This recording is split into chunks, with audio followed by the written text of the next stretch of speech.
नमस्कार दोस्तों, welcome to my YouTube channel. आज मैं क्लास 10th के सब्जेक्ट हिंदी में मोस्ट इम्पोर्टेंट टॉपिक लेकर आई हूँ।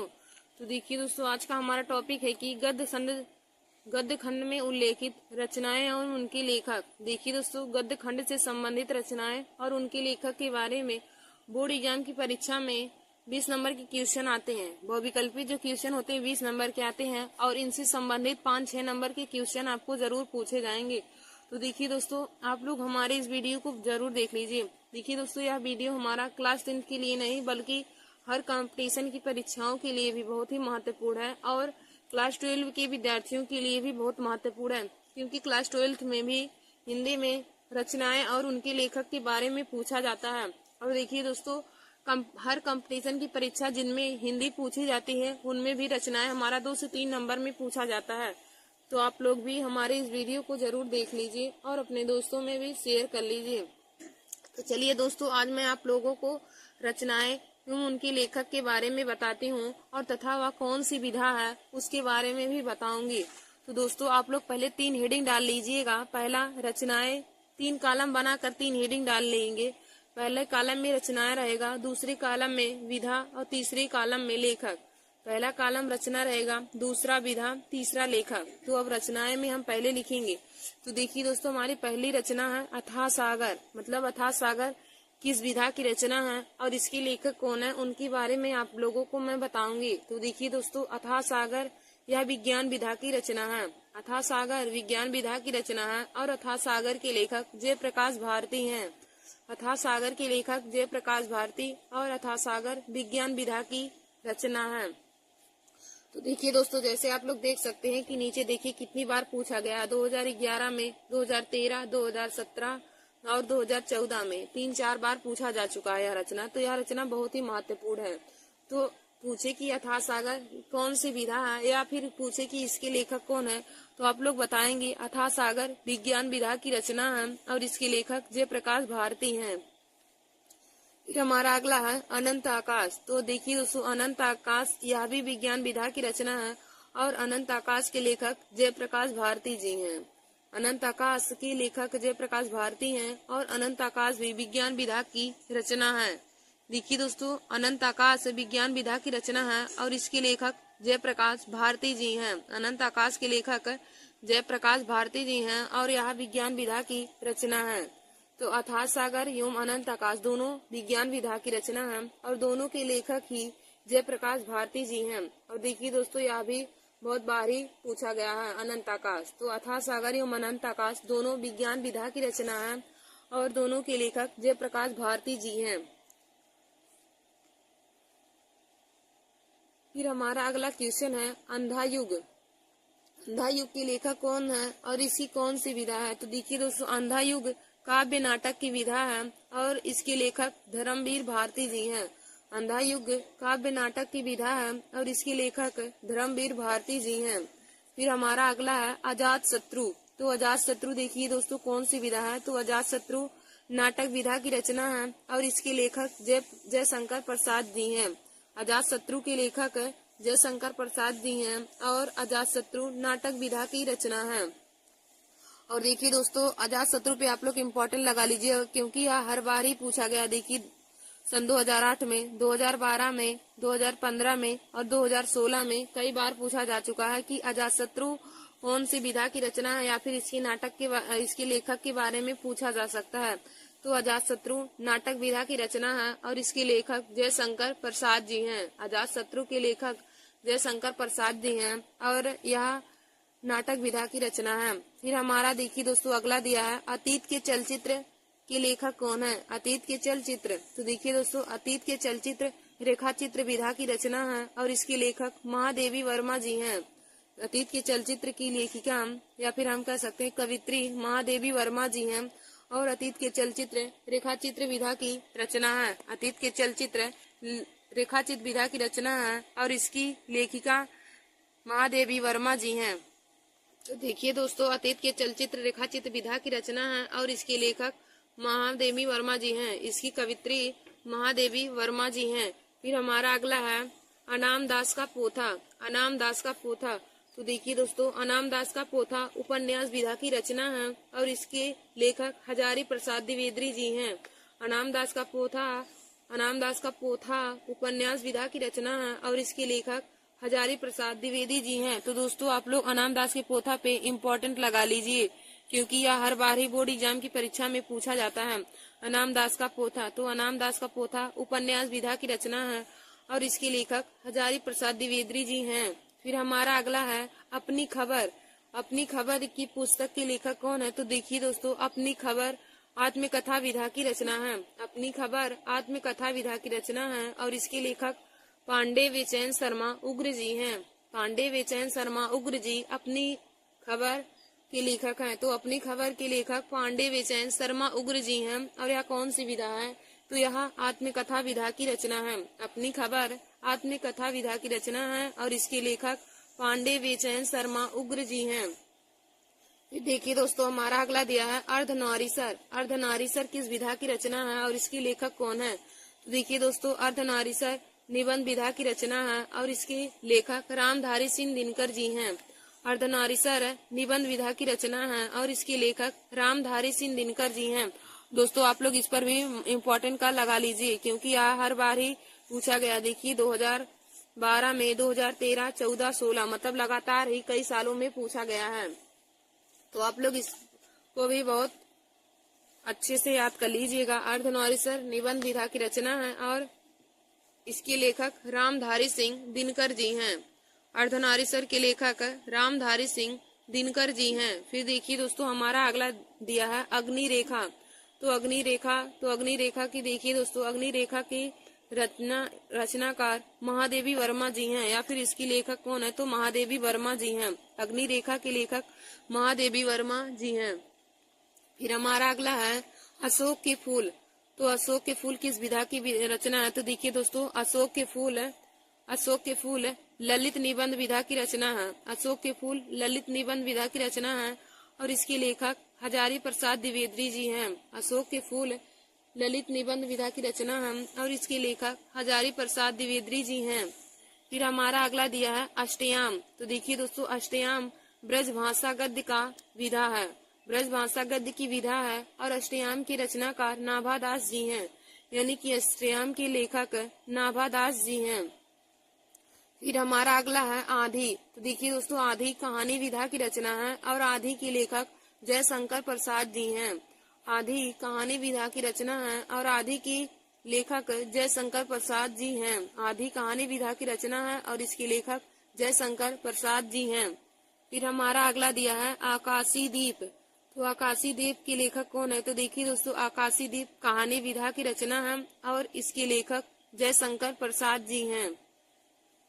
आकाशी दीप कहानी विधा की रचना है और इसके लेखक जयशंकर प्रसाद जी हैं। और देखिए दोस्तों, आकाशी दीप रचना बहुत बार पूछा गया है। 2008 में, 2009, 2011 और 2014 में। तो आप लोग आकाशी दीप को भी इम्पोर्टेंट लगा लीजिएगा। फिर देखिए दोस्तों, हमारा आगे दिया है आचरण की सभ्यता। आचरण की सभ्यता के लेखक कौन है?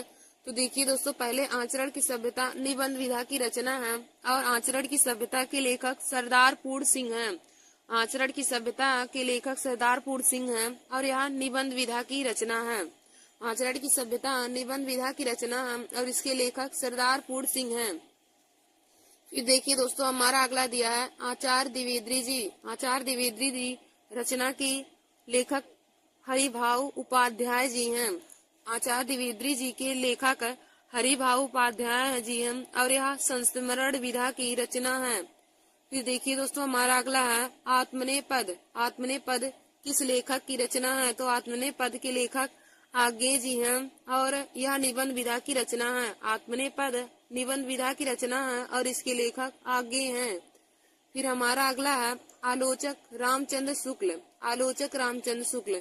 तो देखिए दोस्तों, आलोचक रामचंद्र शुक्ल के लेखक गुलाब राय हैं और यह समीक्षा विधा की रचना है। आलोचक रामचंद्र शुक्ल गुलाब राय इसके लेखक हैं। आलोचक रामचंद्र शुक्ल रचना के लेखक गुलाब राय हैं और यह समीक्षा विधा की रचना है। फिर देखिए दोस्तों, हमारा अगला है आवारा मसीहा।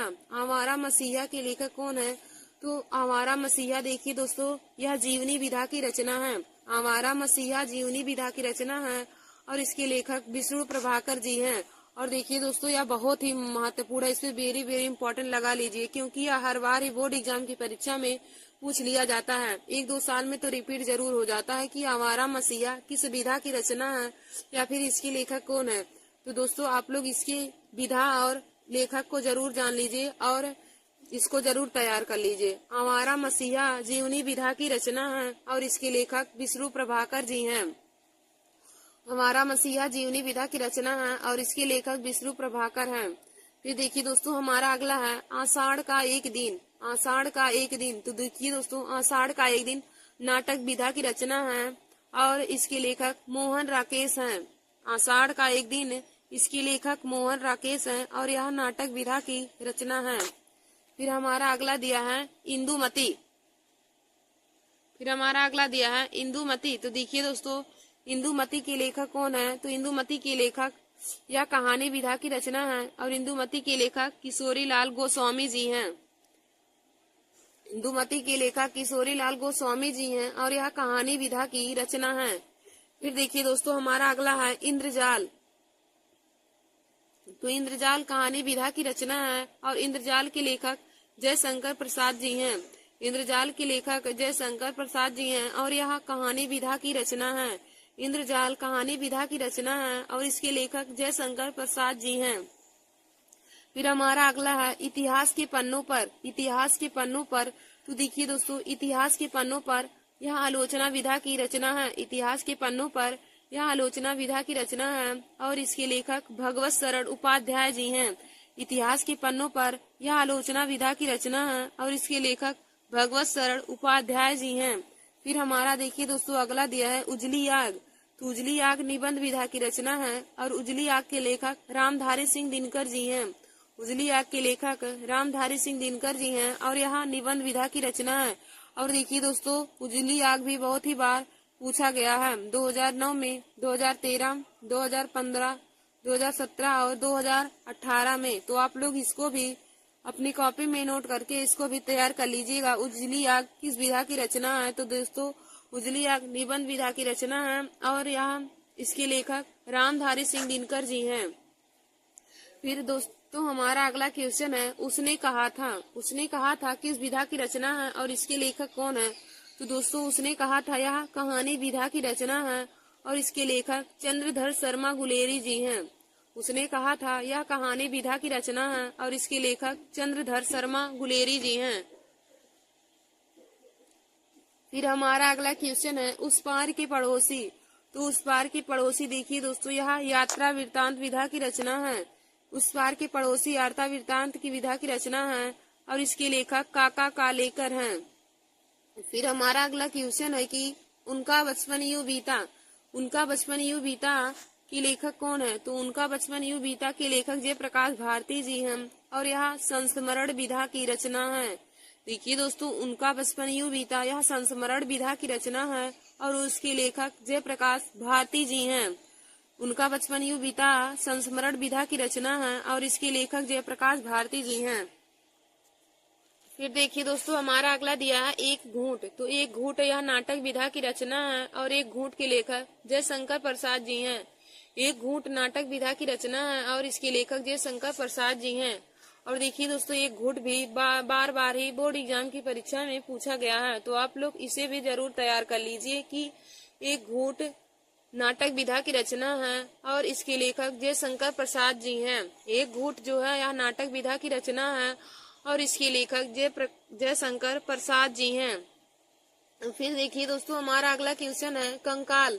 तो कंकाल उपन्यास विधा की रचना है। कंकाल उपन्यास विधा की रचना है और कंकाल के लेखक जयशंकर प्रसाद जी हैं। कंकाल उपन्यास विधा की रचना है और इसके लेखक जयशंकर प्रसाद जी हैं। फिर हमारा अगला दिया है करबला। तो देखिए दोस्तों, करबला नाटक विधा की रचना है और इसके लेखक मुंशी प्रेमचंद जी हैं। करबला के लेखक मुंशी प्रेमचंद जी हैं और यह नाटक विधा की रचना है। फिर हमारा अगला है कर्मभूमि। तो देखिए दोस्तों, कर्मभूमि उपन्यास विधा की रचना है और इसके लेखक मुंशी प्रेमचंद जी हैं। कर्मभूमि के लेखक मुंशी प्रेमचंद जी हैं और कर्मभूमि उपन्यास विधा की रचना है।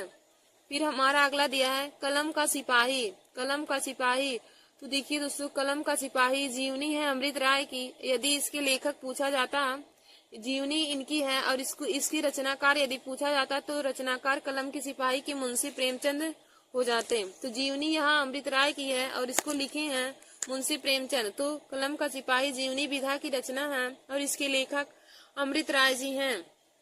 फिर हमारा अगला है कल्पलता।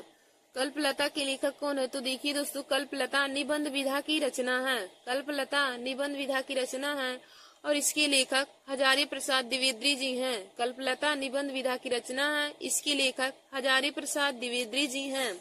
फिर हमारा अगला दिया है कविता के नए प्रतिमान। कविता के नए प्रतिमान, तो देखिए दोस्तों, कविता के नए प्रतिमान आलोचना विधा की रचना है और इसके लेखक नामवर सिंह हैं। कविता के नए प्रतिमान आलोचना विधा की रचना है, इसके लेखक नामवर सिंह हैं। फिर हमारा अगला है कहानी अनकहानी।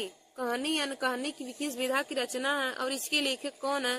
तो देखिए दोस्तों, कहानी अनकहानी निबंध विधा की रचना है और इसके रचनाकार है धर्मवीर भारती जी हैं। कहानी अनकहानी निबंध विधा की रचना है और इसके लेखक धर्मवीर भारती जी हैं।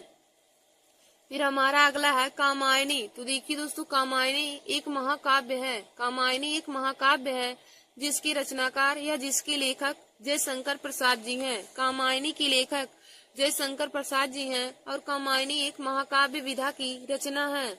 फिर हमारा अगला क्वेश्चन है कि कुछ बिखरे पन्ने। कुछ बिखरे पन्ने, तो देखिए दोस्तों, कुछ बिखरे पन्ने निबंध विधा की रचना है और कुछ बिखरे पन्ने के लेखक पदुमलाल पुन्नालाल बख्शी जी हैं। कुछ बिखरे पन्ने के लेखक पदुमलाल पुन्नालाल बख्शी जी हैं और यह निबंध विधा की रचना है। फिर हमारा अगला है कुटज। तो कुटज देखिए दोस्तों, ललित निबंध विधा की रचना है। कुटज ललित निबंध विधा की रचना है और इसके लेखक हजारी प्रसाद द्विवेदी जी हैं। कुटज के लेखक हजारी प्रसाद द्विवेदी जी हैं और यह ललित निबंध विधा की रचना है। फिर हमारा अगला है कुल्ली भाट। तो कुल्ली भाट व्यंग विधा की रचना है और इसके लेखक सूर्यकांत त्रिपाठी निराला जी हैं। कुल्ली भाट यह व्यंग विधा की रचना है और इसके लेखक सूर्यकांत त्रिपाठी निराला जी हैं। फिर देखिए दोस्तों, हमारा अगला है कि क्या भूलूं क्या याद करूं। क्या भूलूं क्या याद करूं, तो देखिए दोस्तों, क्या भूलूं क्या याद करूं आत्मकथा विधा की रचना है और इसके लेखक हरिवंश राय बच्चन जी हैं। क्या भूलूं क्या याद करूं आत्मकथा विधा की रचना है और इसकी रचनाकार या इसके लेखक हरिवंश राय बच्चन जी हैं। और देखिए दोस्तों, यह भी बार बार ही बोर्ड एग्जाम की परीक्षा में पूछा गया है, क्या भूलूं क्या याद करूं। तो देखिए दोस्तों, क्या भूलूं क्या याद करूं आत्मकथा विधा की रचना है और इसकी लेखक हरिवंश राय बच्चन जी हैं। फिर देखिए दोस्तों, हमारा अगला क्वेश्चन है क्या भूलूं। तो देखिए दोस्तों, क्या भूलूं निबंध विधा की रचना है और क्या भूलूं के लेखक हैं पदुमलाल पुन्नालाल बख्शी जी। पदुमलाल पुन्नालाल बख्शी क्या भूलूं के लेखक हैं और यह निबंध विधा की रचना है। फिर हमारा अगला है खून की छींटे। तो खून की छींटे लेख संग्रह विधा की रचना है। खून की छींटे लेख संग्रह विधा की रचना है और खून की छींटे के लेखक भगवत शरण उपाध्याय जी हैं। खून की छींटे के लेखक भगवत शरण उपाध्याय जी हैं और यह लेख संग्रह विधा की रचना है। तो देखिए दोस्तों, यह भी बहुत बार ही बोर्ड एग्जाम की परीक्षा में पूछा गया है। 2008 में, 2009, 2011, 2013, 2014, 2016 और 2017 में, यानी कि बार बार ही यह रचना पूछी गई है। खून की छींटे के लेखक कौन है? तो दोस्तों, खून की छींटे के लेखक भगवत शरण उपाध्याय जी हैं और यह लेख संग्रह विधा की रचना है। तो देखिए दोस्तों, खून की छींटे के लेखक भगवत शरण उपाध्याय जी हैं और यह लेख संग्रह विधा की रचना है। फिर हमारा अगला है गबन। तो गबन उपन्यास विधा की रचना है और गबन के लेखक मुंशी प्रेमचंद जी हैं। गबन उपन्यास विधा की रचना है और इसके लेखक मुंशी प्रेमचंद जी हैं। फिर हमारा अगला दिया है गांधी जी की देन। तो गांधी जी की देन यह निबंध विधा की रचना है और इसके लेखक डॉक्टर राजेंद्र प्रसाद जी हैं। गांधी जी की देन यह निबंध विधा की रचना है और इसके लेखक डॉक्टर राजेंद्र प्रसाद जी हैं। फिर हमारा अगला दिया है गांव सुखी हम सुखी किस विधा की रचना है और इसके लेखक कौन है। तो देखिए दोस्तों, गांव सुखी हम सुखी यह विनोबा भावे की रचना है और यह निबंध विधा की रचना है और इसके लेखक विनोबा भावे जी हैं। गांव सुखी तो हम सुखी, यह विनोबा भावे की रचना है और इसके यह दोस्तों निबंध विधा की रचना है। फिर हमारा अगला है गिरती दीवारें। गिरती दीवारें के लेखक कौन है और इसकी विधा कौन है? तो दोस्तों गिरती दीवारें के लेखक उपेंद्र नाथ अश्क हैं। गिरती दीवारें के लेखक उपेंद्र नाथ अश्क हैं और यह उपन्यास विधा की रचना है। फिर हमारा अगला है गुनाहों का देवता। गुनाहों का देवता, तो देखिए दोस्तों गुनाहों का देवता इसके लेखक धर्मवीर भारती हैं। गुनाहों के देवता के लेखक धर्मवीर भारती जी हैं और यह उपन्यास विधा की रचना है। गुनाहों का देवता उपन्यास विधा की रचना है और इसके लेखक धर्मवीर भारती जी हैं। फिर हमारा अगला है गेहूं और गुलाब। गेहूं और गुलाब, तो देखिए दोस्तों गेहूं और गुलाब निबंध विधा की रचना है और इसके लेखक रामवृक्ष बेनीपुरी जी हैं। गेहूं और गुलाब यह निबंध विधा की रचना है और इसके लेखक रामवृक्ष बेनीपुरी जी हैं। फिर हमारा अगला है गोदान। तो गोदान उपन्यास विधा की रचना है और गोदान के लेखक मुंशी प्रेमचंद जी हैं। गोदान जो है यह उपन्यास विधा की रचना है और इसके लेखक मुंशी प्रेमचंद जी हैं। फिर हमारा अगला है 11 वर्ष का समय। 11 वर्ष का समय, तो देखिए दोस्तों 11 वर्ष का जो समय है यह कहानी विधा की रचना है। 11 वर्ष का समय कहानी विधा की रचना है और इसके लेखक आचार्य रामचंद्र शुक्ल जी हैं। फिर दोस्तों हमारा अगला है चंद्रकांता। तो चंद्रकांता के लेखक देवकी नंदन खत्री जी हैं। चंद्रकांता के लेखक देवकी नंदन खत्री हैं और यह रचना उपन्यास विधा की है। चंद्रकांता उपन्यास विधा की रचना है और इसके लेखक देवकी नंदन खत्री जी हैं। फिर हमारा अगला है चंद्रगुप्त। तो देखिए दोस्तों चंद्रगुप्त यह नाटक विधा की रचना है। चंद्रगुप्त नाटक विधा की रचना है और इसके लेखक जयशंकर प्रसाद जी हैं। चंद्रगुप्त नाटक विधा की रचना है और इसके लेखक जयशंकर प्रसाद जी हैं। और देखिए दोस्तों चंद्रगुप्त रचना बहुत बार ही बोर्ड एग्जाम की परीक्षा में पूछा गया है। फिर हमारा अगला है चतुर चंचला। तो चतुर चंचला के लेखक गोपाल राम गहमरी हैं। चतुर चंचला के लेखक गोपाल राम गहमरी हैं। फिर हमारा अगला है चलो चांद पर चले। तो देखिए दोस्तों चलो चांद पर चले यह विज्ञान विधा की रचना है और इसके लेखक जयप्रकाश भारती जी हैं। चलो चांद पर चले यह विज्ञान विधा की रचना है और इसके लेखक जयप्रकाश भारती जी हैं। फिर हमारा अगला है चिंतामणि।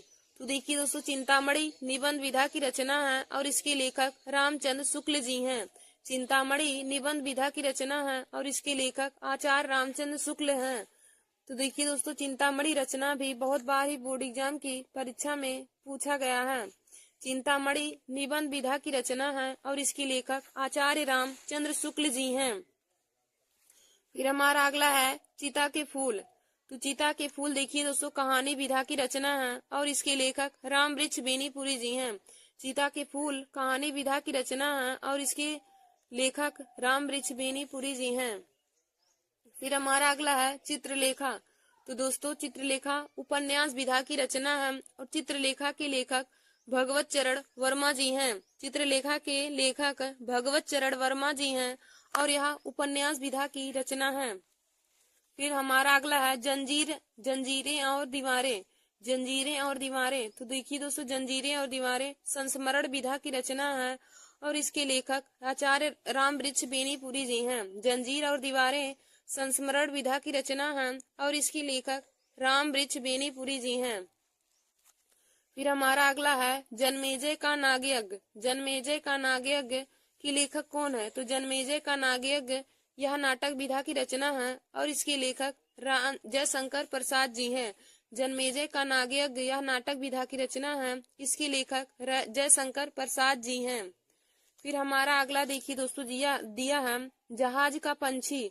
जहाज का पंछी किस विधा की रचना है और इसके लेखक कौन है? तो जहाज का पंछी उपन्यास विधा की रचना है और इसके लेखक इलाचंद्र जोशी जी हैं। जहाज का पंछी उपन्यास विधा की रचना है और इसके लेखक इलाचंद्र जोशी हैं। फिर हमारा अगला है झलमला। तो देखिए दोस्तों झलमला कहानी विधा की रचना है और इसके लेखक पदुमलाल पुन्नालाल बख्शी जी हैं। झलमला कहानी विधा की रचना है और इसके लेखक पदुमलाल पुन्नालाल बख्शी जी हैं। फिर हमारा अगला है झांसी की रानी। तो देखिए दोस्तों झांसी की रानी उपन्यास विधा की रचना है और इसके लेखक वृंदावन लाल वर्मा जी हैं। झांसी की रानी उपन्यास विधा की रचना है और इसके लेखक वृंदावन लाल वर्मा जी हैं। फिर हमारा अगला दिया है ठलुआ कल्ब। तो देखिए दोस्तों, ठलुआ कल्ब निबंध विधा की रचना है और इसके लेखक गुलाब राय जी हैं। ठलुआ कल्ब निबंध विधा की रचना है और इसके लेखक गुलाब राय जी हैं। फिर हमारा अगला है ठूठा आम। तो ठूठा आम निबंध विधा की रचना है और ठूठा आम के लेखक भगवत शरण उपाध्याय जी हैं।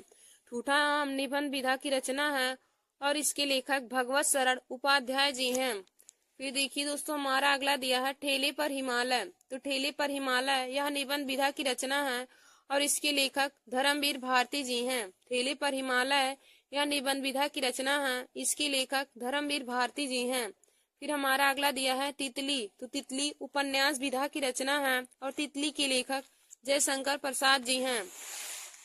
फिर हमारा आगे है कि तीर्थ सलिल। तो तीर्थ सलिल जीवनी विधा की रचना है और इसके लेखक सत्येंद्र नाथ दत्त जी हैं। तीर्थ सलिल जीवनी विधा की रचना है और इसके लेखक सत्येंद्र नाथ दत्त जी हैं। और देखिए दोस्तों, तीर्थ सलिल रचना भी बहुत बार ही बोर्ड एग्जाम की परीक्षा में पूछा गया है। फिर हमारा अगला है त्याग पत्र। तो देखिए दोस्तों, त्याग पत्र के लेखक कौन है और यह किस विधा की रचना है। तो त्याग पत्र उपन्यास विधा की रचना है और इसके लेखक जैनेन्द्र कुमार हैं। त्यागपत्र उपन्यास विधा की रचना है और इसके लेखक जैनेन्द्र कुमार हैं। फिर हमारा अगला है तुम चंदन हम पानी। तुम चंदन हम पानी यह किस विधा की रचना है और इसके लेखक कौन है। तो तुम चंदन हम पानी निबंध विधा की रचना है और इसके लेखक डॉक्टर विद्यानिवास मिश्र जी हैं। तुम चंदन हम पानी यह निबंध विधा की रचना है और इसके लेखक डॉक्टर विद्यानिवास मिश्र जी हैं।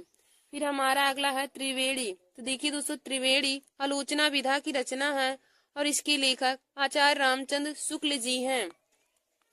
त्रिवेणी आलोचना विधा की रचना है और इसके लेखक रामचंद्र शुक्ल जी हैं। फिर हमारा अगला है दुनिया रंग बिरंगी। तो दुनिया रंग बिरंगी के लेखक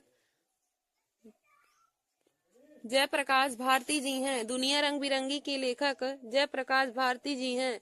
फिर हमारा अगला दिया है कि ध्रुव स्वामिनी। तो देखिए दोस्तों, ध्रुव स्वामिनी नाटक विधा की रचना है और इसके लेखक जयशंकर प्रसाद जी हैं। और यह भी बोर्ड एग्जाम की परीक्षा में बहुत बार पूछा जा चुका है, ध्रुव स्वामिनी। तो देखिए दोस्तों, ध्रुव स्वामिनी नाटक विधा की रचना है और इसके लेखक जयशंकर प्रसाद जी हैं।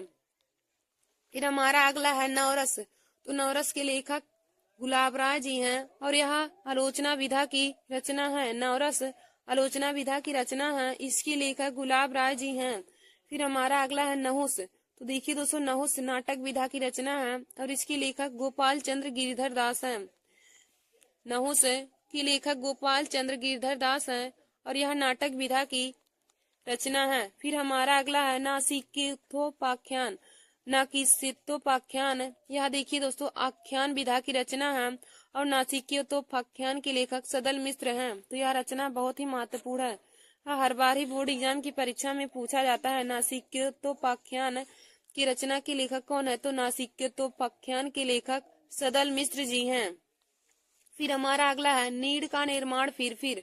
नीड़ का निर्माण फिर। तो देखिए दोस्तों, नीड़ का निर्माण फिर यह आत्मकथा विधा की रचना है और इसके लेखक हरिवंश राय बच्चन जी हैं। नीड़ का निर्माण फिर यह आत्मकथा की विधा की रचना है और इसके लेखक हरिवंश राय बच्चन जी हैं। फिर हमारा अगला है निर्मला। तो देखिए दोस्तों, निर्मला उपन्यास विधा की रचना है और निर्मला के लेखक मुंशी प्रेमचंद जी हैं। फिर हमारा अगला है नदी प्यासी थी। तो देखिए दोस्तों, नदी प्यासी थी यह नाटक विधा की रचना है, इसके लेखक डॉक्टर धर्मवीर भारती जी हैं। नदी प्यासी थी यह नाटक विधा की रचना है और इसके लेखक डॉक्टर धर्मवीर भारती जी हैं। फिर हमारा अगला है पंचांग दर्शन। तो पंचांग दर्शन के लेखक कौन है। तो देखिए दोस्तों, पंचांग दर्शन ज्योतिष विधा की रचना है और इसके लेखक मथुरानाथ शुक्ल जी हैं। फिर हमारा अगला है पतितों के देश में। तो देखिए दोस्तों, पतितों के देश में यह उपन्यास विधा की रचना है और इसके लेखक राम वृक्ष बेनीपुरी जी हैं। पतितों के देश में उपन्यास विधा की रचना है और इसके लेखक राम वृक्ष बेनीपुरी जी हैं। फिर हमारा अगला है कि पथ के साथी। तो पथ के साथी रेखा चित्र विधा की रचना है और इसकी लेखिका महादेवी वर्मा जी हैं। फिर हमारा अगला है परशुराम की प्रतीक्षा। तो देखिए दोस्तों, परशुराम की प्रतीक्षा यह काव्य विधा की रचना है और इसके लेखक रामधारी सिंह दिनकर जी हैं। धन्यवाद दोस्तों। आज मैंने क्लास 10, क्लास 12 और हर कंपटीशन की परीक्षा के लिए जिनमें हिंदी पूछे जाते हैं उनके लिए बहुत ही महत्वपूर्ण टॉपिक लेकर आए थे। तो आज का हमारा यह टॉपिक था कि गद्य खंड में प्रमुख लेखक और उनकी रचनाएं, प्रमुख रचनाएं और उनके लेखक के नाम। तो आप लोग हमारे इस वीडियो को जरूर देख लीजिए और अपने दोस्तों में भी शेयर कर लीजिए। धन्यवाद दोस्तों।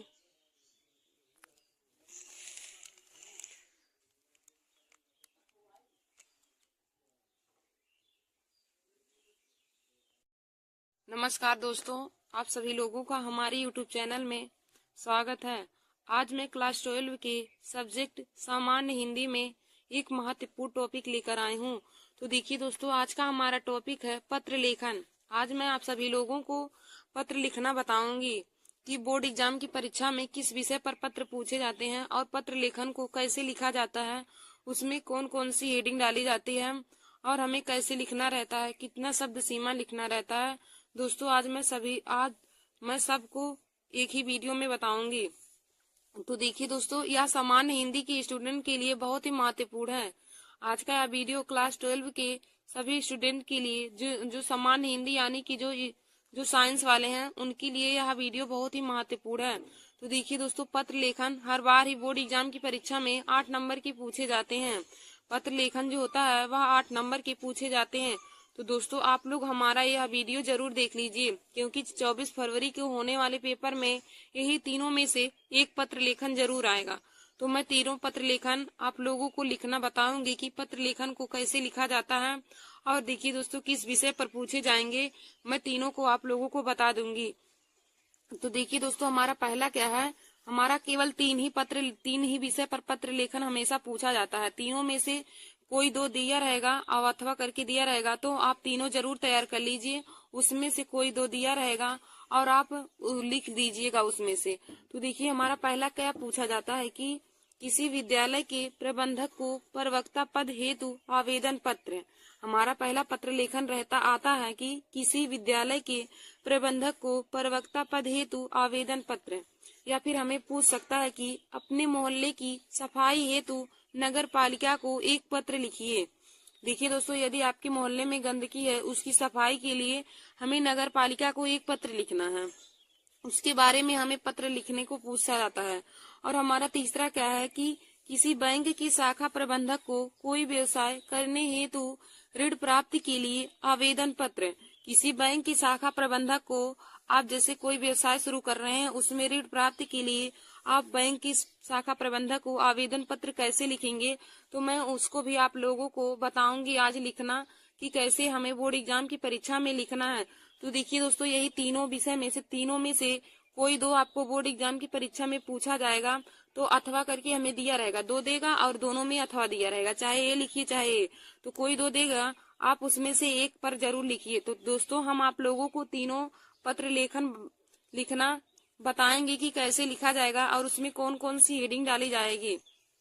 तो आइए दोस्तों, आज हम आप लोगों को पहला वाला बताते हैं कि हम आप लोग को बताते हैं कि बैंक की शाखा प्रबंधक को ऋण प्राप्ति हेतु आवेदन पत्र। तीसरा वाला हम बताते हैं कि बैंक की शाखा प्रबंधक को ऋण प्राप्ति हेतु मतलब बैंक की शाखा प्रबंधक को किसी व्यवसाय को शुरू करने के लिए ऋण प्राप्ति हेतु आवेदन पत्र कैसे लिखेंगे। तो मैं आज आप लोगों को इस विषय पर पत्र लिखना बताऊंगी कि पत्र को कैसे लिखेंगे, और यह दोनों पर भी हम वीडियो बनाएंगे। तो दोस्तों देखिए, यह तीनों आप लोग अपने कॉपी में नोट कर लीजिए कि कौन कौन से विषय पर बोर्ड एग्जाम की परीक्षा में पत्र लेखन पूछे जाएंगे। तो हमारा पहला क्या है कि किसी विद्यालय के प्रबंधक को प्रवक्ता पद हेतु आवेदन पत्र लिखना है।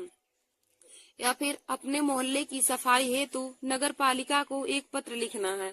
या हमें तीसरा दिया रहेगा कि किसी बैंक की शाखा प्रबंधक को कोई व्यवसाय शुरू करने हेतु ऋण प्राप्ति के लिए आवेदन पत्र। तो देखिए दोस्तों, इन्हीं तीनों में से कोई दो आपको बोर्ड एग्जाम की परीक्षा में दिया रहेगा, तो आप लोग तीनों को जरूर तैयार कर लीजिए। तो दोस्तों आइए हम आप लोगों को आज तीसरा वाला लिखना बताते हैं कि किसी बैंक की शाखा प्रबंधक को कोई व्यवसाय करने हेतु ऋण प्राप्ति के लिए आवेदन पत्र कैसे लिखा जाता है। और देखिए दोस्तों, एक बात आप लोग जरूर नोट कर लीजिए कि पत्र लेखन हमेशा पत्र लेखन हो या फिर प्रार्थना पत्र हो, आप हमेशा नए पेज से लिखेंगे। नए पेज से लिखेंगे और उसको केवल एक ही पेज में लिखना है। हम पत्र लेखन को और प्रार्थना पत्र को कभी दो पेज में नहीं लिखेंगे, क्योंकि दो पेज में लिखने का उसका नियम नहीं होता। पत्र लेखन और प्रार्थना पत्र का नियम होता है कि उसको हम एक ही पेज में लिखें और हमेशा नए पेज से। तो दोस्तों, आप लोग इस बात पर जरूर ध्यान दीजिएगा कि आप हमेशा पत्र लेखन वाला जब क्वेश्चन आएगा, जैसे हमें 7वां 8वां क्वेश्चन जब दिया रहता है पत्र लेखन वाला, तो आप प्रश्न उत्तर डालने के बाद हमेशा नए पेज से ही उसको लिखेंगे पत्र लेखन, और एक पेज में केवल पत्र लेखन रहना चाहिए, उसको दो पेज में नहीं लिखा जाता है। उसका नियम ही होता है कि उसको एक पेज में लिखा जाए। तो आइए दोस्तों, हम आप लोगों को पत्र लेखन लिखना बताते हैं कि बैंक की शाखा प्रबंधक को ऋण प्राप्त हेतु आवेदन पत्र हम कैसे लिखेंगे। तो दोस्तों, पहले हम लिखेंगे सेवा में, इसको काले पेन से लिखेंगे सेवा में, फिर यहाँ पे हम कामा लगाएंगे, फिर लिखेंगे शाखा प्रबंधक, सेवा में शाखा प्रबंधक, फिर लिखेंगे बैंक का नाम Punjab national bank Prayagraj, Punjab national bank Prayagraj.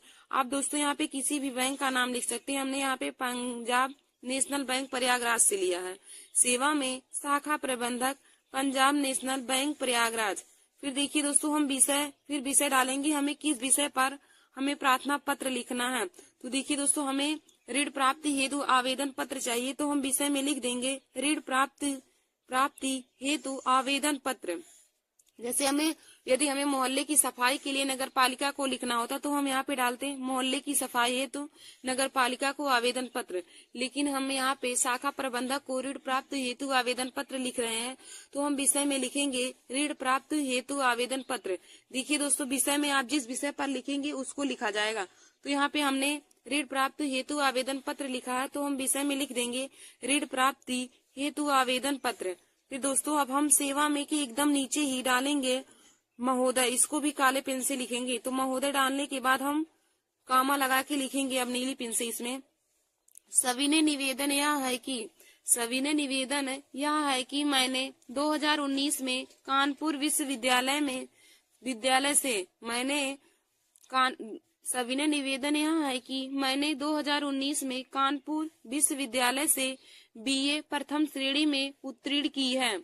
देखिए दोस्तों, हम लिखेंगे इसमें कि सविनय निवेदन यह है कि मैंने 2019 में कानपुर विश्वविद्यालय से बीए प्रथम श्रेणी में उत्तीर्ण की है, लेकिन अभी तक मुझे कोई रोजगार नहीं मिला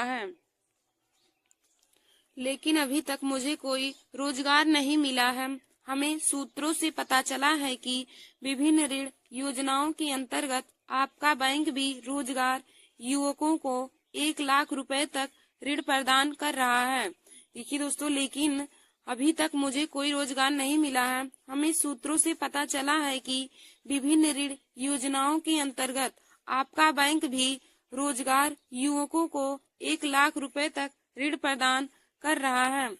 अतः आपसे विनती है कि आप आवश्यक दस्तावेज भिजवाकर हमें भी ऋण प्रदान करने की महान कृपा करें। अतः आपसे विनती है कि आवश्यक दस्तावेज भरवाकर हमें भी ऋण प्रदान करने की कृपा करें। प्रार्थी काखागा रामगढ़ प्रयागराज। देखिए दोस्तों, प्रार्थी लिखने की बात काखागा हमने यहाँ पे इसलिए लिखा, यहाँ पे कोई भी स्टूडेंट बोर्ड एग्जाम की परीक्षा में अपना नाम नहीं लिखेंगे, क्योंकि यहाँ पे बोर्ड एग्जाम की परीक्षा में नाम नहीं लिखा जाता है। यहाँ पे काखागा लिख देंगे या फिर और कुछ आशा आप लिख सकते हैं, जो आपकी मर्जी वहाँ पे लिख सकते हैं, लेकिन यहाँ पे कोई लोग अपना नाम नहीं लिखेंगे। फिर उसके बाद रामगढ़ प्रयागराज हम लिख देंगे, मतलब यहाँ से हम बोल रहे हैं। फिर दिनांक हमारा हो जाएगा 12/1/2024। हम फिर यहाँ कोने में दिनांक डाल देंगे, आप चाहे जो दिनांक डाल सकते हैं। तो देखिए दोस्तों, बैंक की शाखा प्रबंधक को ऋण प्राप्त हेतु आवेदन पत्र ऐसे ही लिखा जाएगा। तो हम एक बार आप लोगों को फिर से बता देते हैं। तो लिखेंगे हम इसमें सेवा में, इसको काले पेन से लिखेंगे सेवा में, फिर कामा करके लिखेंगे शाखा प्रबंधक पंजाब नेशनल बैंक प्रयागराज। फिर हम विषय डालेंगे ऋण प्राप्त हेतु आवेदन पत्र। हम इसमें ऋण प्राप्त हेतु आवेदन पत्र लिख रहे हैं, तो हम विषय में लिख देंगे ऋण प्राप्त हेतु आवेदन पत्र। फिर हम अब दोस्तों सेवा के एकदम नीचे महोदय में लिखेंगे महोदय, उसके बाद काले पेन से इसको लिखकर कामा देकर अब लिखेंगे इसमें नीली पेन से सविनय निवेदन है कि मैंने 2019 में कानपुर विश्वविद्यालय से बीए प्रथम श्रेणी में उत्तीर्ण की है, लेकिन अभी तक मुझे कोई रोजगार नहीं मिला है। हमें सूत्रों से पता चला है कि विभिन्न ऋण योजनाओं के अंतर्गत आपका बैंक भी बेरोजगार युवकों को 1 लाख रुपए तक ऋण प्रदान कर रहा है। हमें विभिन्न सूत्रों से पता चला है कि ऋण योजना के अंतर्गत आपका बैंक भी बेरोजगार युवकों को 1 लाख रुपए तक ऋण प्रदान कर रहा है। अतः आपसे विनती है कि आवश्यक दस्तावेज भरवा कर हमें भी ऋण प्रदान करने की महान कृपया करें। अतः आपसे विनती है कि आवश्यक दस्तावेज भिजवा कर हमें भी ऋण प्रदान करने की कृपया करें। प्रार्थी काखागा रामगढ़ प्रयागराज। फिर दोस्तों देखिए, प्रार्थी लिखने के बाद आप सब यहाँ पे अपना नाम नहीं लिखेंगे, यहाँ पे आप काखागा लिख दीजिएगा, फिर रामगढ़ प्रयागराज, फिर यहाँ कोने में आप लोग दिनांक डाल लीजिएगा। दोस्तों बोर्ड एग्जाम की परीक्षा में आप लोगों को प्रार्थना पत्र ऐसे ही लिखना है जैसे मैंने यहाँ पे कॉपी में लिखा है। आप लोग ऐसे ही काली नीली पेन का प्रयोग करके वहाँ पे लिखेंगे और कलरफुल स्केच का ना यूज करके आप ब्लैक स्केच का यूज करेंगे। तो दोस्तों आशा करती हूँ कि आप लोगों को आज का हमारा यह वीडियो समझ में आया होगा। आप लोगों को हमने प्रार्थना पत्र लिखना बताया कि पत्र लिखना बताया है कि पत्र कैसे लिखा जाएगा बोर्ड एग्जाम की परीक्षा में। तो देखिए दोस्तों, आज हमने तीसरा वाला आप लोगों को पत्र लेखन लिखना बताया है। हम आप लोगों को पहला और दूसरा वाला भी वीडियो बनाएंगे, उस पर पत्र की बोर्ड एग्जाम की परीक्षा में आप पत्र को कैसे लिखेंगे। तो देखिए दोस्तों, इसी तीन टॉपिक पर हर बार ही बोर्ड एग्जाम की परीक्षा में पत्र लिखने को आता है। धन्यवाद दोस्तों। ऐसे वीडियो को देखने के लिए आप लोग हमारे YouTube channel Nancy success classes को सब्सक्राइब कर लीजिए। धन्यवाद दोस्तों।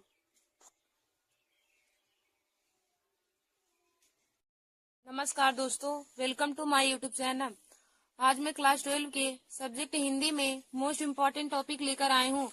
तो देखिए दोस्तों, आज का हमारा टॉपिक है पत्र लेखन। आज हम आप सभी लोगों को पत्र लिखना बताएंगे कि बोर्ड एग्जाम की परीक्षा में पत्र कैसे लिखा जाता है। तो देखिए दोस्तों, हमने एक और वीडियो पत्र लेखन पर बनाया था जिसमें हमने किसी बैंक की शाखा प्रबंधक को कोई व्यवसाय शुरू करने हेतु ऋण प्राप्ति के लिए आवेदन पत्र आप लोगों को लिखना बताया था कि आप आवेदन पत्र किसी बैंक की शाखा को ऋण प्राप्ति के लिए कैसे लिखेंगे। तो दोस्तों आज हम आप लोगों को अपने नगर की सफाई हेतु नगर पालिका को एक पत्र लिखना बताएंगे। तो दोस्तों देखिए, बोर्ड एग्जाम की परीक्षा में 3 टॉपिक पर हर बार ही पत्र पूछे जाते हैं। उसमें बोर्ड एग्जाम की परीक्षा में दो पत्र लेखन आता है और उसमें से आपको कोई एक लिखना रहता है। तो देखिए दोस्तों, यही तीन ही पत्र हैं जिनमें से 2 आते हैं। तो आप लोग इन्हें जरूर तैयार कर लीजिएगा। तो हमने बैंक की शाखा प्रबंधक को ऋण प्राप्ति के लिए आवेदन पत्र लिखवाया है। तो जिन भी स्टूडेंट को पता नहीं है वे लोग जाके हमारे चैनल पर पत्र लेखन को लिख ले। और आज हम आप लोगों को अपने नगर की सफाई हेतु नगर पालिका पर पत्र लिखना बताएंगे। तो दोस्तों आप लोग हमारे इस वीडियो को जरूर देख लीजिए। देखिए दोस्तों, 24 फरवरी के पेपर में यह पत्र लेखन जरूर पूछा जाएगा। तो आप लोग इसे जरूर देखकर अपने कॉपी में नोट कर लीजिए। तो हम लिखेंगे, इसमें पहले हेडिंग डालेंगे, पहले काले पेन से लिखेंगे सेवा में, उसके बाद कामा लगाएंगे, सेवा में लिखेंगे, फिर कामा लिख के लिखेंगे स्वास्थ्य अधिकारी। सेवा में स्वास्थ्य अधिकारी नगर निगम प्रयागराज उत्तर प्रदेश। देखिए दोस्तों, लिखेंगे हम पहले सेवा में स्वास्थ्य अधिकारी नगर निगम प्रयागराज उत्तर प्रदेश। फिर हम यहाँ पे अब हेडिंग डालेंगे विषय। तो यहाँ पे आप लोग काले स्केच से हेडिंग डाल लीजिएगा विषय। फिर इसमें लिखेंगे मतलब किस विषय पर हमें निबंध पत्र लिखना है। तो दोस्तों हमें यहाँ पे नगर की सफाई है तो नगर पालिका को एक पत्र लिखना है। तो हम विषय में लिखेंगे मोहल्ले की सफाई हेतु नगर पालिका को एक पत्र। फिर देखिए दोस्तों, हम विषय में लिखेंगे कि मोहल्ले की सफाई हेतु नगर पालिका को एक पत्र। फिर उसके बाद अब यहाँ पे लिखेंगे श्रीमान, या फिर हम कह सकते हैं महोदय। यहाँ पे लिख के फिर कामा डाल के हम अब नीली पेन से इसमें लिखेंगे मैं इस पत्र के माध्यम से प्रयागराज नगर निगम के स्वास्थ्य अधिकारी का ध्यान अपने मोहल्ले की गंदगी की ओर खींचना चाहता हूँ या खींचना चाहती हूँ। मैं इस पत्र के माध्यम से प्रयागराज नगर निगम के स्वास्थ्य अधिकारी का ध्यान अपने मोहल्ले की गंदगी की ओर खींचना चाहता या चाहती हूँ। आपको यह जानकर आश्चर्य होगा कि हमारे क्षेत्र में कई दिनों से कोई सफाई कर्मचारी नहीं आ रहे हैं। देखिए दोस्तों, हमारा आगे हो जाएगा कि आपको यह जानकर आश्चर्य होगा कि हमारे क्षेत्र में कई दिनों से कोई सफाई कर्मचारी नहीं आ रहे हैं, जिसके कारण जगह जगह पर गंदगी, कूड़ा करकट का ढेर लग गया है या फिर ढेर लगा हुआ है। सड़कों नालियों की सफाई न होने के कारण मच्छरों का प्रकोप इस हद तक बढ़ गया है कि दिन का चैन और रात की नींद हराम हो गई है। अगर ऐसा ही चलता रहा तो जल्द ही पूरा मोहल्ला महामारी की चपेट में आ जाएगा। देखिए दोस्तों, अगर ऐसा ही मोहल्ला चलता रहा तो जल्द ही मोहल्ला महामारी की चपेट में आ जाएगा। अतः आपसे निवेदन है कि जल्द ही सफाई की व्यवस्था करवाएं। देखिए दोस्तों, हम लिखेंगे कैसे कि अपने मोहल्ले की सफाई है तो नगर पालिका को पत्र लिखेंगे सेवा में, काले पेन से लिखेंगे सेवा में, फिर कामा डाल के लिखेंगे इसमें सेवा में स्वास्थ्य अधिकारी नगर निगम प्रयागराज उत्तर प्रदेश। सेवा में स्वास्थ्य अधिकारी नगर निगम प्रयागराज उत्तर प्रदेश। फिर हम यहाँ पे विषय हेडिंग डाल के इसमें लिखेंगे मोहल्ले की सफाई है तो नगर पालिका को एक पत्र। मोहल्ले की सफाई है तो नगर पालिका को एक पत्र। फिर लिखेंगे श्रीमान या महोदय डाल के फिर कामा करके लिखेंगे मैं इस पत्र के माध्यम से प्रयागराज नगर निगम के स्वास्थ्य अधिकारी का ध्यान अपने मोहल्ले की गंदगी की ओर खींचना चाहता हूँ। मैं इस पत्र के माध्यम से प्रयागराज नगर निगम के स्वास्थ्य अधिकारी का ध्यान अपने मोहल्ले की गंदगी की ओर खींचना चाहता या चाहती हूँ। आपको यह जानकर आश्चर्य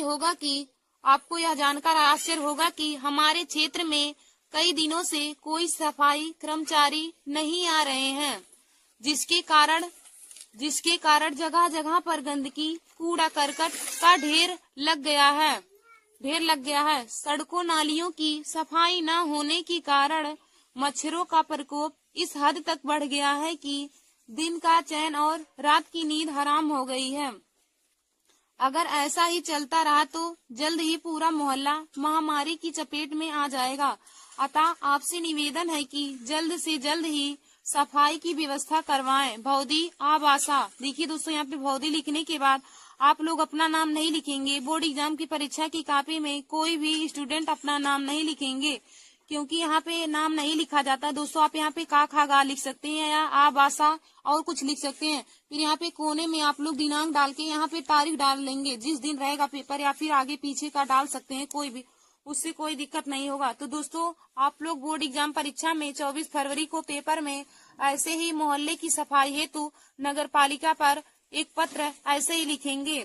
धन्यवाद दोस्तों। ऐसे हमारे वीडियो की देखने के लिए आप सभी लोग हमारे YouTube channel Nancy success classes को सब्सक्राइब कर लीजिए। नमस्कार दोस्तों, welcome to my YouTube channel Nancy success classes. आज मैं क्लास 12 के सब्जेक्ट हिंदी में एक महत्वपूर्ण टॉपिक लेकर आई हूँ। तो देखिए दोस्तों, आज का हमारा टॉपिक है पत्र लेखन। हमने आप सभी लोगों को पत्र लेखन लिखना बताया है। तो दोस्तों, हमने 2 टॉपिक पर आप लोगों को पत्र लिखना बता दिया है। पहला हमने बताया था कि अपने मोहल्ले की सफाई है तो नगर पालिका को एक पत्र। अपने मोहल्ले की सफाई है तो नगर पालिका को एक पत्र। हमने इस पर आप लोगों को पत्र लिखना आप लोगों को बताया है। तो हमने इस पर आप लोगों के लिए वीडियो बनाया है, और हमने यह भी आप लोगों को लिखना बता दिया है कि किसी बैंक के शाखा प्रबंधक को किसी कोई व्यवसाय है तो शुरू करने हेतु ऋण प्राप्ति के लिए आवेदन पत्र। किसी बैंक की शाखा प्रबंधक को कोई व्यवसाय शुरू करने हेतु ऋण प्राप्ति के लिए आवेदन पत्र है। तो हमने दोनों टॉपिक पर आप लोगों को वीडियो बनाकर पत्र लिखना बता दिया है। दोस्तों, आज हम आप लोगों को बताएंगे कि किसी विद्यालय के प्रबंधक को प्रवक्ता पद हेतु आवेदन पत्र कैसे लिखेंगे।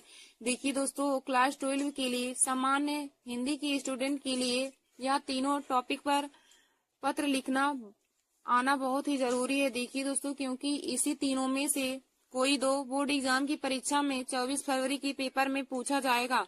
तो दोस्तों, आप लोग इन तीनों को जरूर अपने कॉपी में लिखकर इन्हें याद कर लीजिए, क्योंकि इसी तीनों में से कोई 2 दिया रहेगा और अथवा करके हमें पूछा रहेगा। तो दोस्तों, आप लोगों को जब याद रहेगा तभी आप सब बोर्ड एग्जाम की परीक्षा में 24 फरवरी की पेपर में लिख सकते हैं। तो दोस्तों आप लोग हमारे इस वीडियो को जरूर देख लीजिए और अपने दोस्तों में भी शेयर कर लीजिए। तो देखिए दोस्तों, हमने बैंक की शाखा प्रबंधक को ऋण प्राप्त हेतु आवेदन पत्र आप लोग को लिखवाया है। तो एक बार हम आप लोग को देखिए यहाँ पे दिखा दे रहे हैं। फिर हमने देखिए यहाँ पे लिखा है, अपने नगर की सफाई हेतु नगर पालिका को एक पत्र।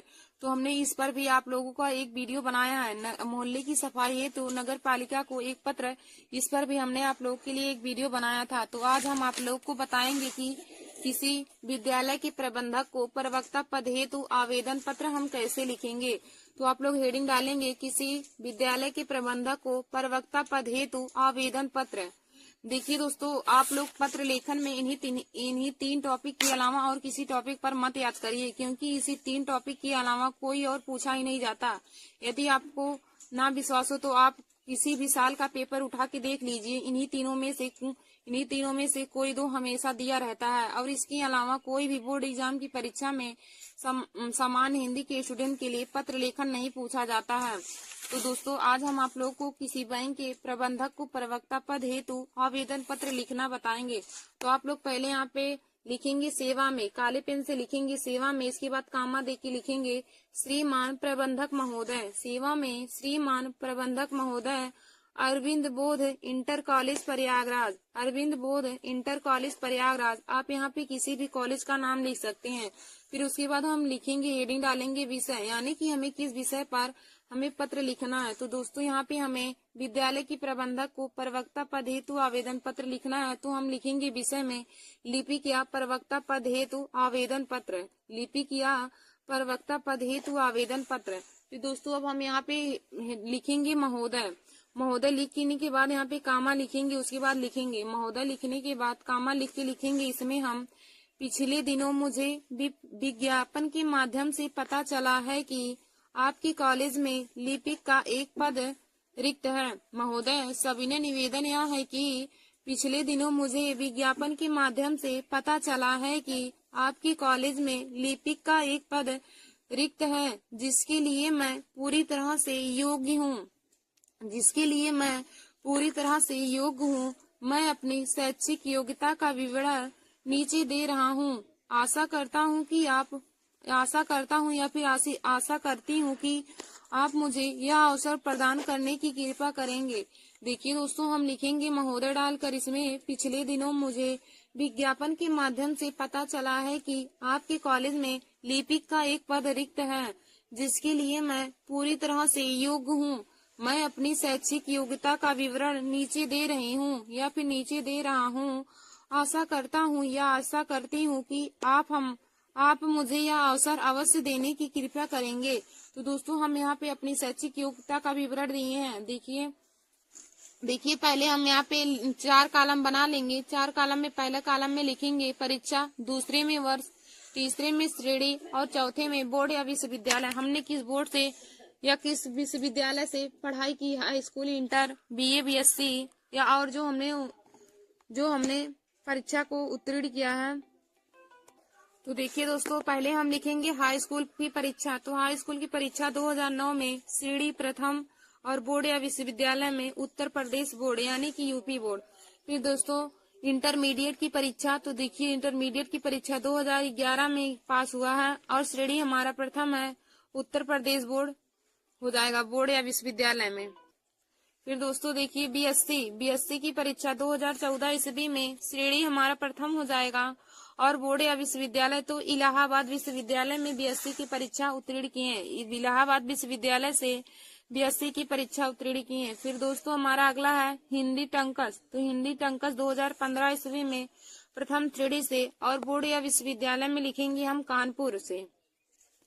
फिर देखिए दोस्तों, इधर हम एक तरफ लिखेंगे, फिर हम इधर लिखेंगे भौदी का खागा प्रयागराज, भौदी का खागा। यहाँ पे कोई भी स्टूडेंट पत्र लेखन में बोर्ड एग्जाम की परीक्षा में कोई स्टूडेंट नीचे अपना नाम नहीं लिखेंगे, क्योंकि बोर्ड एग्जाम की परीक्षा में नाम नहीं लिखा जाता है। तो यहाँ पे भौदी लिखने के बाद का खाएंगे। फिर यहाँ पे दिनांक हम डालेंगे 12/1/2024, दिनांक 12/1/2024। फिर संलग्न सभी परीक्षाओं की संबंधित अंतिम तालिका। तो देखिए दोस्तों, यही रहेगा हमारा किसी विद्यालय की प्रबंधक को प्रवक्ता पद हेतु आवेदन पत्र। तो लिखेंगे सेवा में श्रीमान प्रबंधक महोदय, अरविंद बोध इंटर कॉलेज प्रयागराज। विषय में लिखेंगे लिपिक या प्रवक्ता पद हेतु आवेदन पत्र। फिर हम लिखेंगे उसमें महोदय डाल के लिखेंगे पिछले दिनों मुझे विज्ञापन के माध्यम से पता चला है कि आपकी कॉलेज में लिपिक का एक पद रिक्त है। पिछले दिनों मुझे विज्ञापन के माध्यम से पता चला है कि आपकी कॉलेज में लिपिक का एक पद रिक्त है, जिसके लिए मैं पूरी तरह से योग्य हूँ। मैं अपनी शैक्षिक योग्यता का विवरण नीचे दे रहा हूँ या फिर दे रही हूँ। आशा करती हूँ या करता हूँ कि आप मुझे यह अवसर अवश्य प्रदान करने की कृपा करेंगे। उसके बाद दोस्तों हम 4 कॉलम बनाएंगे, जिसमें हम पहले में लिखेंगे परीक्षा, दूसरे में वर्ष, तीसरे में श्रेणी, चौथे में बोर्ड या विश्वविद्यालय। तो देखिए दोस्तों, हाई स्कूल की परीक्षा 2009 ईस्वी में उत्तीर्ण किए प्रथम श्रेणी में, और यूपी बोर्ड हमारा बोर्ड या विश्वविद्यालय हो जाएगा। फिर दूसरा इंटरमीडिएट, तो इंटरमीडिएट 2011 ईस्वी में प्रथम श्रेणी में, और उत्तर प्रदेश बोर्ड यानी कि यूपी बोर्ड ही हो जाएगा। फिर देखिए दोस्तों, अगला हमारा है बीएससी की परीक्षा। तो बीएससी की परीक्षा 2014 ईस्वी में उत्तीर्ण किए प्रथम श्रेणी में, और बोर्ड या विश्वविद्यालय में हो जाएगा इलाहाबाद विश्वविद्यालय। मतलब कि बीएससी की परीक्षा इलाहाबाद विश्वविद्यालय से उत्तीर्ण किए। फिर हम इसके बाद देखेंगे हिंदी टंकस, इसको 2015 ईस्वी में प्रथम श्रेणी में तथा कानपुर विश्वविद्यालय से। फिर दोस्तों, यह हमारा शैक्षिक योग्यता का विवरण हमने आप लोगों को नीचे बता दिया है। ऐसे आप लोग शैक्षिक योग्यता का विवरण नीचे लिखेंगे। फिर उसके बाद यहाँ पे लिखेंगे भौदी का खा गा प्रयागराज, भौदी का खा गा प्रयागराज। यहाँ पे दोस्तों कोई भी स्टूडेंट यहाँ पे अपना नाम नहीं लिखेंगे, क्योंकि बोर्ड एग्जाम की परीक्षा की कॉपी में नाम नहीं लिखा जाता है, तो आप लोग भूलकर भी यहाँ पे नाम नहीं लिखेंगे। उसके बाद इधर कोने में दिनांक डाल देंगे। फिर लिखेंगे संलग्न सभी परीक्षाओं से संबंधित अंक तालिका। देखिए दोस्तों, और एक बात पे आप लोग जरूर ध्यान दीजिएगा कि पत्र लेखन हमेशा आप लोग नए पेज से ही शुरू करेंगे। चाहे हम एक लाइन लिख कर, जैसे हम दूसरा कोई क्वेश्चन लिखे, एक लाइन लिखे और हमारा पूरा पेज बचा हुआ है, लेकिन तब भी जब आपको पत्र लेखन लिखना हो, आप हमेशा नए पेज से लिखेंगे, और पत्र लेखन को केवल नए पेज से लिखेंगे, और उसको एक ही पेज में हमें लिखना रहता है। पत्र लेखन को हम 2 पेज में नहीं लिखते हैं, हम ऐसा लिखेंगे कि हमारा पत्र लेखन एक पेज में ही आ जाए। तो दोस्तों, आप लोग इन सब बातों पर जरूर ध्यान देते रहिए कि पत्र लेखन को हम एक ही पेज में लिखते हैं। और देखिए दोस्तों, हमने आप लोग को बताया कि इन्हीं तीन टॉपिक पर हर बार ही बोर्ड एग्जाम की परीक्षा में पत्र लेखन पूछे जाते हैं। तो दोस्तों, आप इन तीनों टॉपिक पर जो हमने आप लोगों को वीडियो बनाया है, तीनों टॉपिक पर पत्र लेखन का, आप लोग हमारे तीनों वीडियो को जरूर देख लीजिए और अपने कॉपी में नोट करके उसे याद कर लीजिए, क्योंकि 24 फरवरी के पेपर में पत्र लेखन आप लोग का जरूर आएगा, और पत्र लेखन 9 से 10 नंबर के पूछे जाते हैं। तो देखिए दोस्तों, इन्हीं तीनों में से कोई 2 आप लोग को बोर्ड एग्जाम की परीक्षा में दे दिया रहेगा, उसी में से किसी 2 दिया रहेगा, उसमें से हमें किसी एक पर लिखना रहेगा। तो दोस्तों, आप इन तीनों को अपने कॉपी में लिख कर उसे तैयार कर लीजिए। धन्यवाद दोस्तों। ऐसे हमारे वीडियो को देखने के लिए आप सभी लोग हमारे YouTube channel Nancy success classes को सब्सक्राइब कर लीजिए।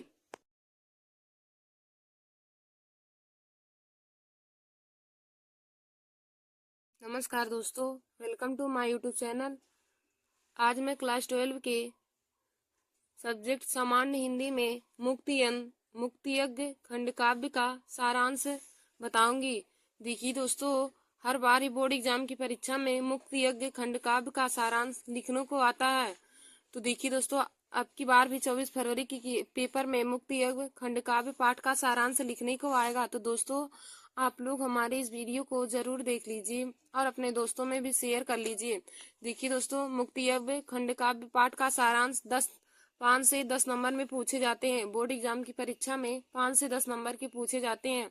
तो दोस्तों, आज हमारा यह वीडियो देखने के बाद आप लोगों का 10 नंबर पक्का हो जाएगा। तो दोस्तों, आप लोग हमारे इस वीडियो को जरूर देख लीजिए। और आज हम बताएंगे कि मुक्तियज्ञ खंड काव्य में कौन कौन सी हेडिंग डाली जाएगी और उसमें हमें किसके बारे में पढ़ना है। तो आइए दोस्तों, हम आप लोगों को बताते हैं मुक्तियज्ञ खंड काव्य का सारांश। तो हम इसमें लिखेंगे, देखिए दोस्तों, मुक्तियज्ञ खंड काव्य सुमित्रानंदन पंत द्वारा लिखा गया है।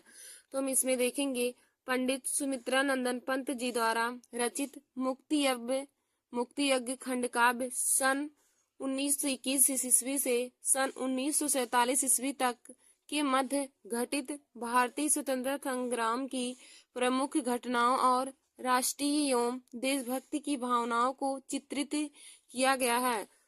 सुमित्रा नंदन पंत जी द्वारा लिखित मुक्ति यज्ञ खंड काव्य में सन 1921 से सन 1947 ईस्वी तक के मध्य घटित भारतीय स्वतंत्रता संग्राम की प्रमुख घटनाओं और राष्ट्रीय एवं देशभक्ति की भावनाओं को चित्रित किया गया है।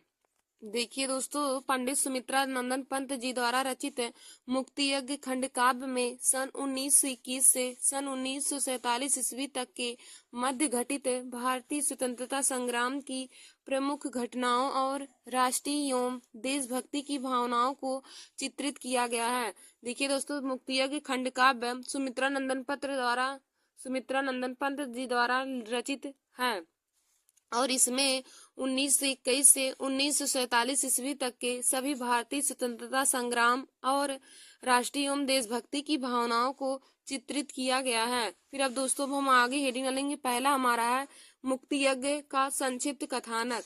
मुक्ति यज्ञ का संक्षिप्त कथानक, आप इसको हेडिंग डालेंगे मुक्ति यज्ञ का संक्षिप्त कथानक। तो इसमें हम लिखेंगे कि अंग्रेज शासकों ने नमक पर कर बढ़ा दिया था। अंग्रेजी शासकों ने नमक पर कर बढ़ा दिया था। गांधी जी ने उनका डटकर विरोध किया। गांधी जी ने नमक कानून तोड़ने व सत्याग्रह के लिए साबरमती आश्रम से 200 मील की दूरी पर समुद्र तट पर स्थित डांडी ग्राम को चुना।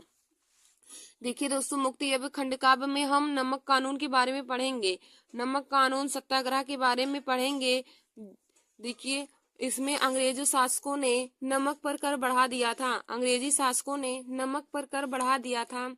गांधी जी ने उनका डटकर विरोध किया।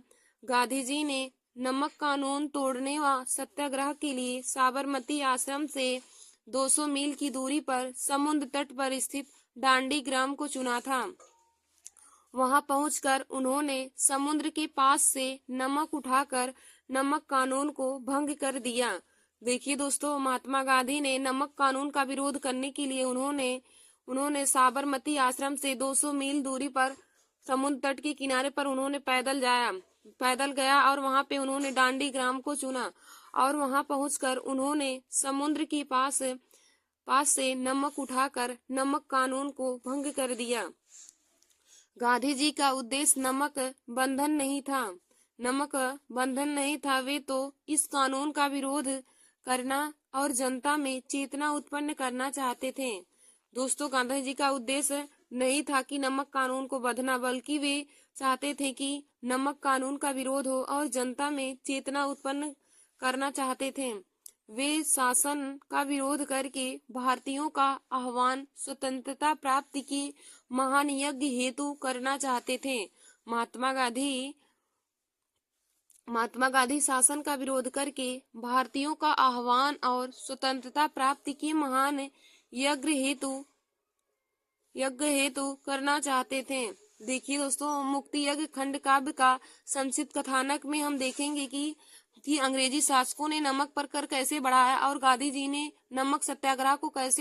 नमक कानून को कैसे भंग किया और उन्होंने भंग करने के लिए कहाँ गए। तो देखिए दोस्तों, हम पहले हेडिंग डालेंगे कि मुक्ति यज्ञ का संक्षिप्त कथानक। मुक्ति यज्ञ का संक्षिप्त कथानक हेडिंग डालेंगे तो इसमें लिखेंगे अंग्रेजी शासकों ने नमक पर कर बढ़ा दिया था। गांधी जी ने उनका डटकर विरोध किया। गांधी जी ने नमक कानून तोड़ने व सत्याग्रह के लिए साबरमती आश्रम से 200 मील की दूरी पर समुद्र तट पर स्थित डांडी ग्राम को चुना। गांधी जी ने नमक कानून तोड़ने व सत्याग्रह के लिए साबरमती आश्रम से 200 मील की दूरी पर समुद्र तट पर स्थित डांडी ग्राम को चुना।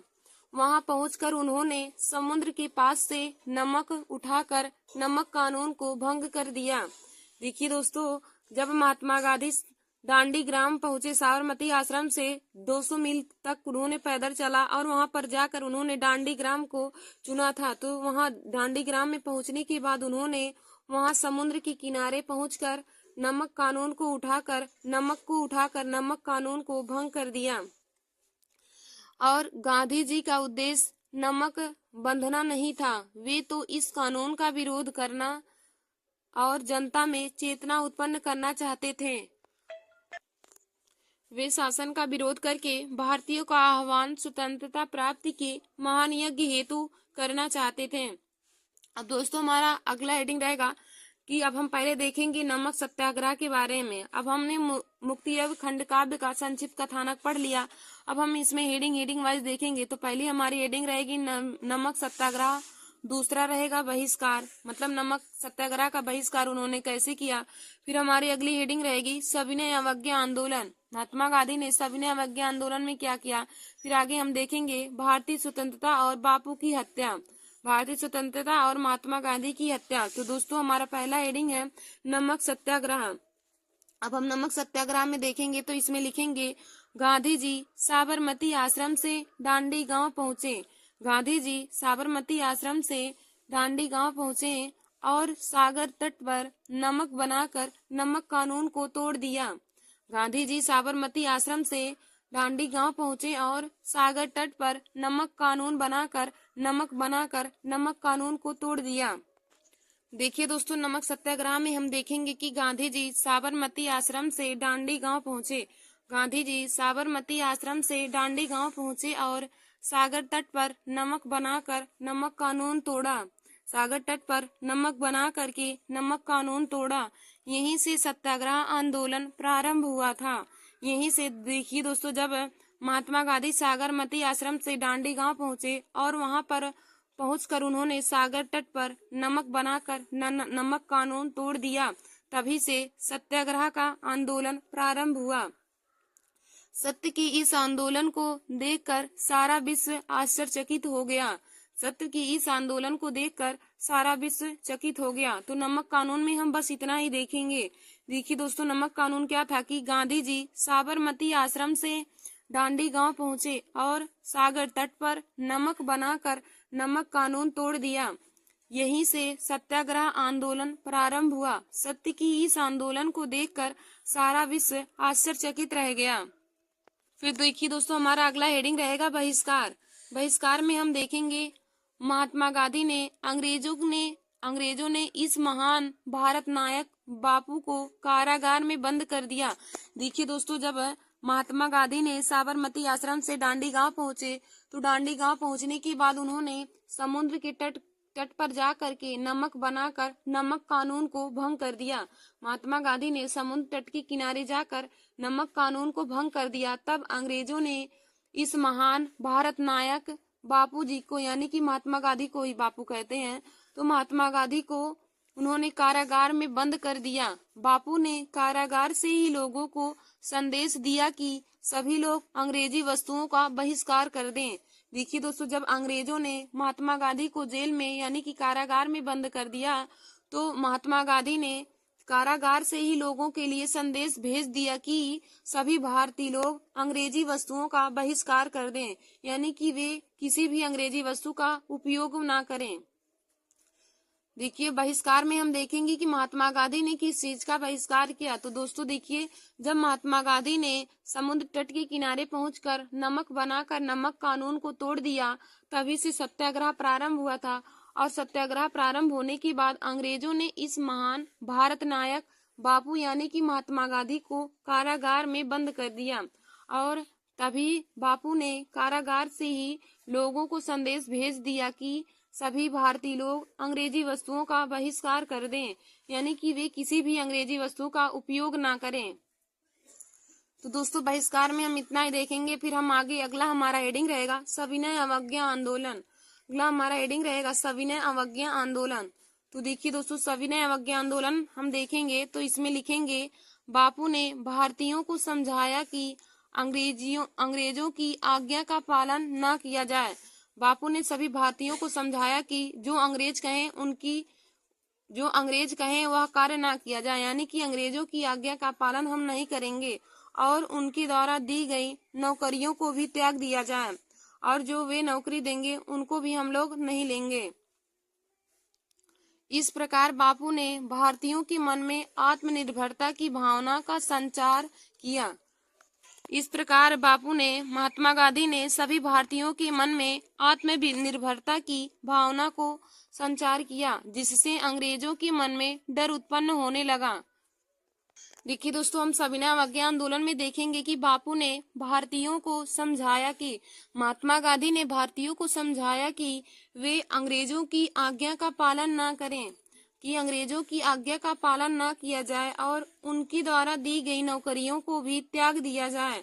देखिए दोस्तों, महात्मा गांधी ने भारतीयों को समझाया, जब वे कारागार में ही बंद थे तो उन्होंने भारतीयों को समझाया कि अंग्रेजों की आज्ञा का पालन ना किया जाए, यानी कि जो अंग्रेज लोग कहें उसको भारतीय को कोई भी भारतीय लोग ना करें और उनके द्वारा दी गई नौकरी को भी हम नहीं करेंगे, उनकी द्वारा दी गई नौकरियों का भी त्याग कर दिया जाए।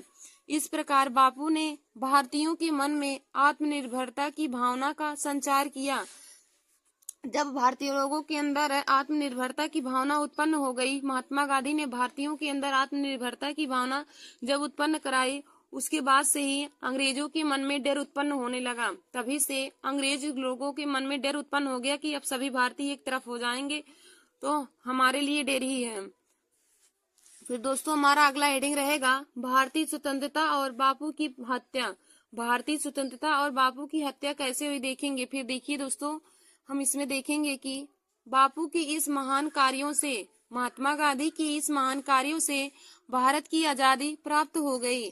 देखिए दोस्तों, महात्मा गांधी की इस महान कार्य से जब भारतीय लोगों के अंदर उन्होंने आत्मनिर्भरता की भावना का संचार उत्पन्न किया, तभी से अंग्रेज लोग डरने लगे थे और अंग्रेजों लोगों के डरने के कारण भारत देश आजाद हो गया था। तो बापू के इस महान कार्यों से भारत की आजादी प्राप्त हो गई और बापू भारतीय इतिहास के सुंदर पन्नों में अमर हो गए और उनकी हत्या देखिए दोस्तों हो गई। महात्मा गांधी जी की हत्या नाथुराम गोडसे ने की थी। यदि पूछे कि महात्मा गांधी की हत्या किसने की, तो आप बताएंगे महात्मा गांधी की हत्या नाथुराम गोडसे ने की थी और बिरला भवन में की थी 5:17 पर। शाम 5:17 पर नाथुराम गोडसे ने महात्मा गांधी की हत्या बिरला भवन में की थी। और दोस्तों, यदि पूछे कि महात्मा गांधी दक्षिण अफ्रीका कब गए थे, तो महात्मा गांधी दक्षिण अफ्रीका 1893 ईस्वी में गए थे। और यदि पूछे कि महात्मा गांधी दक्षिण अफ्रीका से वापस कब आए थे, तो बताइएगा आप लोग। महात्मा गांधी दक्षिण अफ्रीका से वापस 9 जनवरी 1915 ईस्वी में आए थे। दोस्तों, महात्मा गांधी दक्षिण अफ्रीका से वापस 9 जनवरी 1915 ईस्वी में आए थे। तभी से 9 जनवरी को हमेशा विश्व प्रवासी दिवस के रूप में मनाया जाता है, क्योंकि उसी दिन महात्मा गांधी दक्षिण अफ्रीका से वापस आए थे। और दोस्तों, यदि क्वेश्चन में पूछे कि महात्मा गांधी दक्षिण अफ्रीका में कितने वर्ष तक रहे थे, तो आप बताइएगा 21 वर्ष तक। तो देखिए दोस्तों, आज मैंने आप सभी लोगों को क्लास 12 के सब्जेक्ट समान हिंदी में मुक्ति यज्ञ खंडकाव्य का सारांश लिखना बताया। तो दोस्तों, आप लोग बोर्ड एग्जाम की परीक्षा में मुक्ति यज्ञ खंडकाव्य का सारांश ऐसे ही लिखेंगे, वहां पर ऐसे ही हेडिंग डालकर आप लोग लिखेंगे और काले और नीले पेन का भी उपयोग करेंगे। हमने जो यहाँ पे इन्वर्टेड कामा में लिखा है, आप लोग भी इन्वर्टेड कामा में लिख लीजिए। जैसे लेखक का नाम किसने लिखा है, मुक्ति यज्ञ खंडकाव्य हो गया, जिसको हमने लिखा, आप लोग भी बोर्ड एग्जाम की परीक्षा में वैसे लिखिएगा, ताकि आपकी कॉपी अच्छी दिखे और एग्जामिनर आपके कॉपी से खुश होकर आपको पूरा नंबर दें। देखिए दोस्तों, मुक्ति यज्ञ जो खंडकाव्य है, यह सुमित्रा नंदन पंत ने इसके बारे में वर्णन किया है। तो देखेंगे कि पंडित सुमित्रा नंदन पंत जी द्वारा रचित मुक्ति यज्ञ खंडकाव्य में सन 1921 से सन 1947 ईस्वी तक के मध्य घटित भारतीय स्वतंत्रता संग्राम की प्रमुख घटनाओं और राष्ट्रीय एवं देशभक्ति की भावनाओं के बारे में चित्रित किया गया है। देखिए, हमने पहले इसके बारे में शॉर्ट में बता दिया कि मुक्ति यज्ञ खंडकाव्य कब से लेकर कब तक चला और इसमें किसके बारे में वर्णन किया गया है। तो देखिए दोस्तों, यह जो मुक्ति यज्ञ खंडकाव्य है, इसको सुमित्रा नंदन पंत जी ने लिखा है और इसमें 1921 से 1947 ईस्वी तक के मध्य की घटित सभी भारतीय स्वतंत्रता संग्राम की घटना और राष्ट्रीय एवं देशभक्ति की भावनाओं के बारे में इसमें चित्रित किया गया है।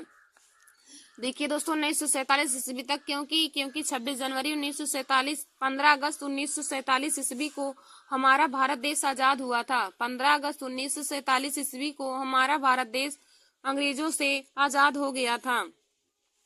तो दोस्तों, हम ऐसे ही बोर्ड एग्जाम की परीक्षा में आप लोग जरूर अपने कॉपी में मुक्ति यज्ञ खंडकाव्य लिखिए। तो दोस्तों देखिए, मुक्ति यज्ञ खंडकाव्य हर बार ही बोर्ड एग्जाम की परीक्षा में पूछा जाता है, तो आप लोग इसे अपने कॉपी में जरूर नोट कर लीजिएगा। और दोस्तों आप लोग अपने दोस्तों में भी शेयर कर लीजिएगा, ताकि वे लोग भी मुक्ति यज्ञ खंडकाव्य के बारे में जान जाएं। धन्यवाद दोस्तों, ऐसे हमारे वीडियो को देखने के लिए और क्लास 10th और क्लास 12th के सभी वीडियो पाने के लिए बोर्ड एग्जाम परीक्षा 2025 के लिए आप सभी लोग हमारे YouTube channel Nancy success classes को सब्सक्राइब कर लीजिए। धन्यवाद दोस्तों।